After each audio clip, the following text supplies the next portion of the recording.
सीमा और उसका परिवार बिल्कुल देसी था।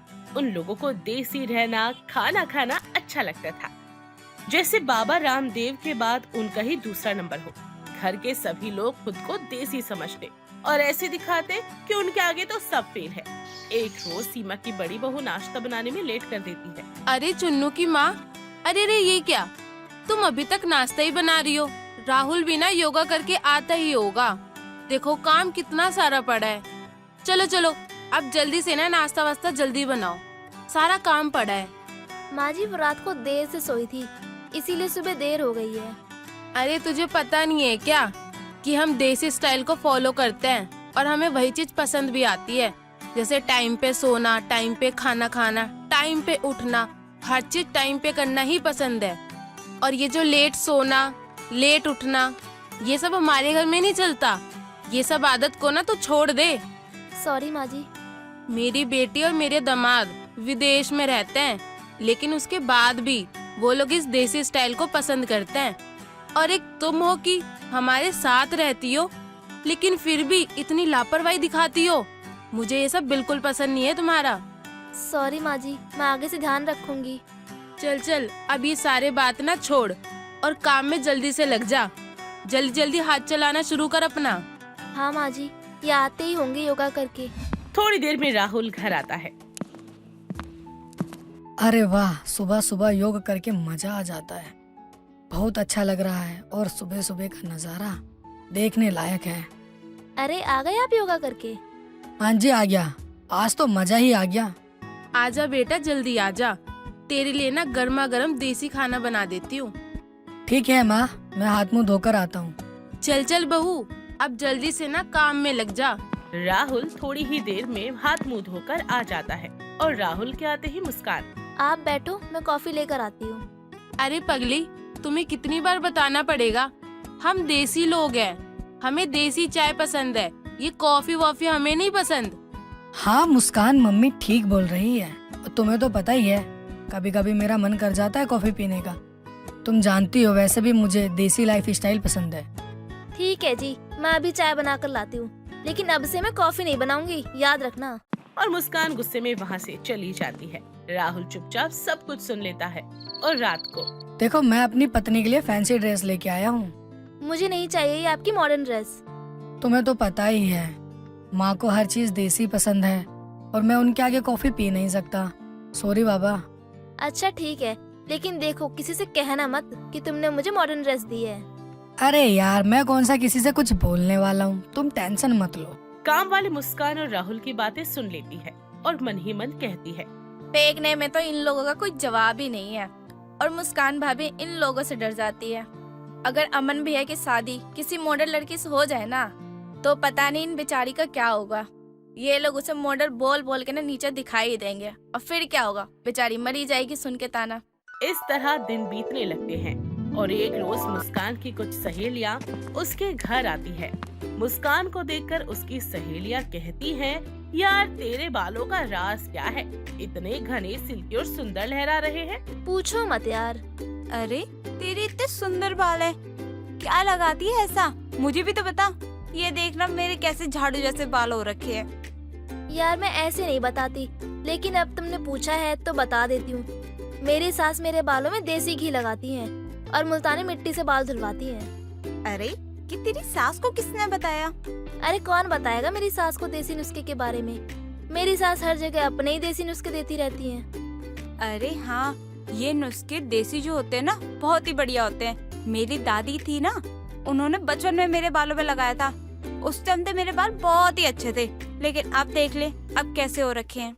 हमें तो पता ही नहीं था, हमारे पास एक देसी दोस्त भी है। मुस्कान, ये टेबल क्लॉथ भी बहुत सुंदर लग रहा है, थोड़ा डिफरेंट है। यहाँ अपने सिटी में इस टाइप का कुछ नहीं मिलता है। अरे नहीं यार, यहाँ कहाँ कुछ मिलता है, ये तो मेरी सास ने अपनी दादी से मंगवाया था। वाओ यार, कितना प्यारा डिजाइन है। यार देख, मजा आ गया। यार मेरे लिए भी मंगवा दे। सब सहेलियां फिर से खाने पीने में लग जाती हैं। खाते वक्त एक सहेली कहती है, यार अब अमन की भी शादी की उम्र हो गई है, उसके लिए कोई लड़की देख रहे हो या फिर नहीं? हाँ देख तो रही हूँ, लेकिन हमारे घर के टाइप की कोई मिले तब ना। अच्छा अच्छा, तुम्हें लड़की ऐसी चाहिए जो देसी हो और विदेशी को देख के चिढ़ जाए। ऐसा कुछ नहीं है, बस मन की अच्छी और सुंदर होनी चाहिए। सब सहेलियां खा पी कर चली जाती हैं। रात को जब सब खाने की टेबल पर बैठे रहते हैं तब मुस्कान सीमा से कहती है, मम्मी जी मैं क्या कह रही थी कि अब तो अमन की भी शादी की उम्र हो गई है, उसकी भी शादी कर देते हैं, अब लड़की देखना शुरू करते हैं। राहुल बेटा, अब तू ही देख कोई अच्छी सी लड़की जो हमारे घर में ना अच्छे से ढल जाए और हमारे तौर तरीके जैसे हमारा देसी स्टाइल है उस टाइप की लड़की ढूंढ। ठीक है माँ। राहुल अमन के लिए लड़की देखने जाता है। इधर मुस्कान और सीमा भी अपनी जान पहचान में लड़की देखने लगते हैं। यहाँ जैसे ही कांता को पता चलता है कि अमन के लिए लड़की देखी जा रही है तो वो मन ही मन सोचती है, इन लोगों ने तो मुझे बहुत सुनाया है, इनके घर में तो ऐसी लड़की आनी चाहिए जो इनका असली चेहरा दिखा सके। सब लड़की देखने लगते हैं लेकिन किसी को कोई भी लड़की समझ नहीं आती और राहुल कहता है, तुम लोगों को इतनी लड़कियों की फोटो दिखा दी है कि अब मैं थक चुका हूँ और तुम लड़कियों को रिजेक्ट करे जा रहे हो। कहाँ से लाऊं मैं इतनी लड़कियाँ? तुम खुद देख लो अब। मैंने तो सबकी फोटो देखी लेकिन फिर भी कोई समझ ही नहीं आई। अरे शादी वगैरह का काम जो करते हैं ना उसमें काम वाली सबसे पहले काम आती है। अब ना कांता ही हमारे काम आएगी, उसी को बोलना पड़ेगा। क्या पता उसकी नजर में कोई अच्छी सी लड़की हो, एक बार पूछ के देखने में क्या ही हर्ज है। अगले दिन कांता के आते ही दोनों सास बहू उससे कहने लगती हैं, अरे कांता, वो काम छोड़, तू पहले मेरी बात सुन। अमन के लिए कोई लड़की है क्या तेरी नजर में जो अच्छी हो और हमारे देसी स्टाइल को फॉलो करती हो? अगर तेरी नजर में कोई ऐसी लड़की हो ना तो मुझे जरूर बताना। लड़की तो है, मैं जिधर काम करती हूँ ना उनकी बेटी बहुत सुंदर है और सुशील भी है। अरे तो बताओ ना जल्दी, रोका किसने? जल्दी बताओ। कांता मन ही मन सोचती है, बड़ी मुश्किल से ऊँट पहाड़ के नीचे आया है जो इनको बराबर सबक सिखा सके, उसी के बारे में बताती हूँ मैं। अरे क्या हुआ, कुछ बताओगी? हुआ क्या? एक लड़की है, पलक नाम है उसका, ये देखिए उसकी तस्वीर। जब मैं यहाँ से वहाँ जाऊंगी ना काम करने के लिए तो मैं बात करूंगी जाके। हाँ हाँ, अगर मेरे अमन की शादी तय हो गई ना तो मैं तुझे सोने की चैन पहनाऊंगी। कांता पलक के घर में अमन के रिश्ते की बात चलाती है। दोनों परिवार आपस में मिलते हैं और दोनों बच्चों का रिश्ता पक्का कर देते हैं। पलक को एक अच्छे पैसे वाला परिवार मिल जाता है और शादी होकर पलक अमन के घर आती है और जैसे ही पलक का गृह प्रवेश होता है वैसे ही मुस्कान कहती है, ये लो तुम्हारे मुंह दिखाई, खोल के देखो इसमें क्या है। अरे पापा देखो तो, है क्या? पलक गिफ्ट खोलकर देखती है तो उसमें से कड़ा निकलता है। कैसा लगा तुम्हें? ये ना मैंने तुम्हारे लिए मंगवाया है, सुंदर है ना? हाँ दीदी अच्छी है।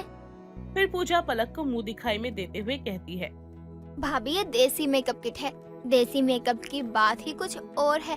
अब तुम भी ना यही मेकअप करना, भीड़ से अलग दिखोगी। लोग पूछेंगे कहाँ से मेकअप करवाया है। इसमें हल्दी, नीम और भी बहुत कुछ है। ठीक है दीदी। पलक और अमन अपने कमरे में चले जाते हैं। कमरे में पलक एक फ्लावर पॉट को देखती है। ये पोट तो बहुत सुंदर लग रहा है। सुंदर तो होगा ही, देसी आर्टिस्ट से बनवाया है। वाह सही है तब तो। पलक और अमन सो जाते हैं। अगले दिन पलक के कमरे में जाकर उससे साड़ी और कुछ जेवर देते हुए सीमा कहती है, बहू तू ये साड़ी और जेवर दोनों पहन के ना जल्दी से तैयार हो जा। और हाँ तुझे बता दूं, ये ना स्पेशल देसी स्टाइल है जो मैंने ऑर्डर देके बनवाया है, तो इसे ही पहनना। जी मम्मी जी। पलक मन ही मन सोचती है कि मुझे कैसा ससुराल मिला है। जब देखो सब यही जताते रहते हैं कि वो लोग कितने देसी हैं। पलक नहा धोकर तैयार हो जाती है और सीमा से कहती है, बहू अब तू नाश्ता बना के ना अपनी रस्म पूरी कर ले। जी मम्मी जी। पलक को कुछ भी समझ नहीं आता कि वो क्या बनाए, इसलिए वो चूड़ा और आलू मिलाकर परोस देती है। नाश्ता देखकर सबकी आंखें बड़ी छोटी होने लगती हैं। भाभी ये क्या बनाया है? आज तक कभी देखा नहीं। बनाया क्या है वैसे? ये असम की ना देसी डिश है दीदी, आपको तो पता ही होगा। और आपका तो आना जाना लगा ही रहता है ना, तो आपको तो हर जगह के देसी खाने के बारे में पता ही होगा। पूजा की चोरी पकड़ी न जाए इसलिए वो कहती है, हाँ मेरे दिमाग से निकल गया था। ये ना असम में बहुत फेमस है। एक्चुअली यहाँ मिलता नहीं है तो ध्यान नहीं रहा। कोई नहीं दीदी, आप लोग खाकर तो देखो, अच्छा लगेगा। सब लोग चुपचाप खा लेते हैं और पलक को नेक भी देते हैं। खा पी कर सब अपने अपने कमरे में चले जाते हैं। मुस्कान अपने कमरे में जाकर भोजपुरी गाने सुनने लगती है। दोपहर के वक्त पलक उसके कमरे में आती है और कहती है, दीदी आपको ये गाने पसंद है? हाँ, मुझे ना भोजपुरी सॉन्ग बहुत पसंद है। वो क्या है ना, कॉलेज में बहुत सुना करती थी। अच्छा दीदी, मैं ये पूछ रही थी ना कि दोपहर के खाने में क्या बनाना है? अरे कुछ भी बना लो, आज ना मैं कोई काम नहीं करने वाली। ठीक है दीदी, मैं कर लूंगी। पलक रसोई में जाती है और चावल का अलग सा आइटम बना लेती है, जिसमें चावल बहुत गीले से होते हैं और वो उसमें कच्ची सब्जियां, पत्ता गोभी वगैरह डालकर ऊपर से प्याज मसाला डालकर रख देती है।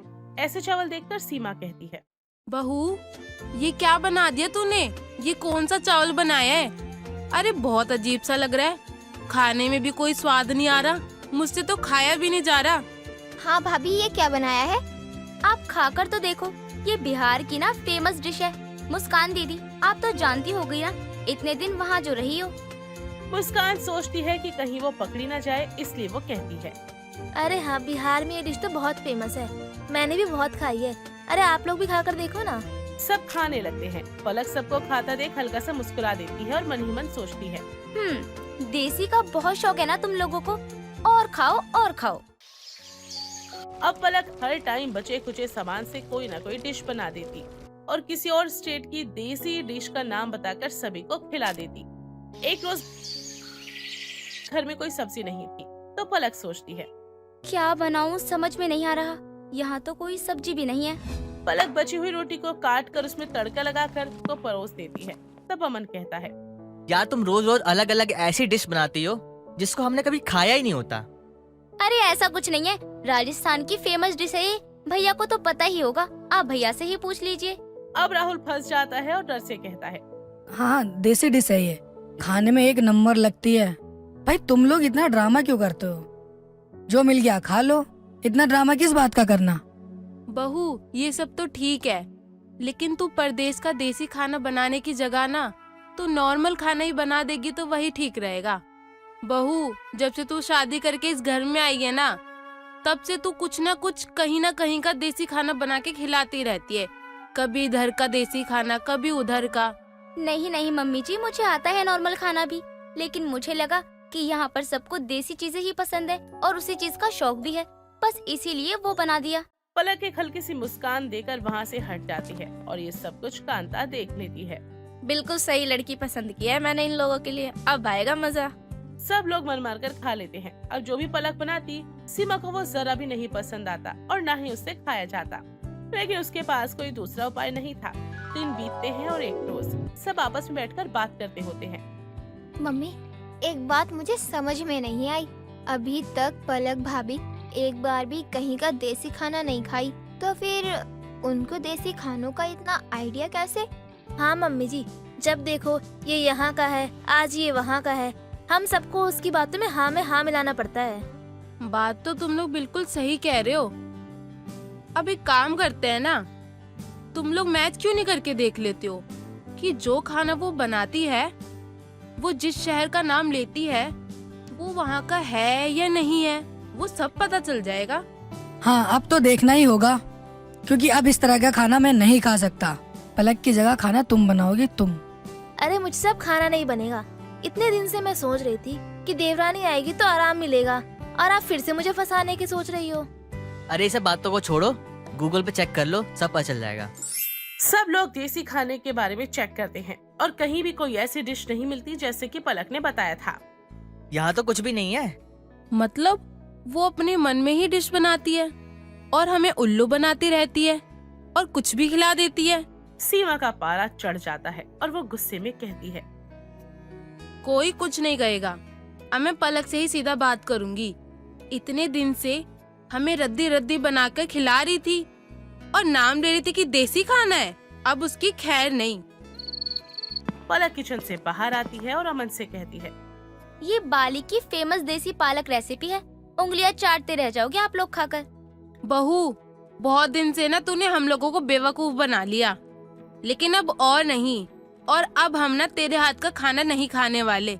तूने हमें बैठे बैठे बहुत बेवकूफ बना लिया। पलक तुम खुद को बहुत ज्यादा स्मार्ट समझती हो क्या? जैसे कि हमें कुछ पता ही नहीं चलेगा। ये कोई बाली वाली डिश नहीं है। तुम इतने दिनों से हमें उल्लू बनाने में लगी हो। तभी हंसते हुए ताली मारते हुए पलक कहती है, अच्छा, मैं आप सबको इतने दिनों से उल्लू बना रही थी और आप सब भी तो सबको उल्लू बनाते रहते हो। क्या कहते हो कि ये देसी स्टाइल है, ये देसी ज्वेलरी है, ये देसी पॉट है, ये सब क्या बकवास है। सबकी बोलती बंद हो जाती है। एक हाथ दे तो एक हाथ ले। मैंने कुछ अलग नहीं किया, मैंने तो बस वही किया है जो आप लोग इतने दिनों से करते आ रहे हो। और सब एक साथ बोल पड़ते हैं, हमें तो हमारा नॉर्मल खाना ही पसंद हमें है। माफ करो। हमें माफ कर दो। दोस्तों, अगर आपको ये कहानी पसंद आई तो इसे लाइक करें, शेयर करें और कमेंट करके बताएं कि कहानी में आपको सबसे अच्छा क्या लगा।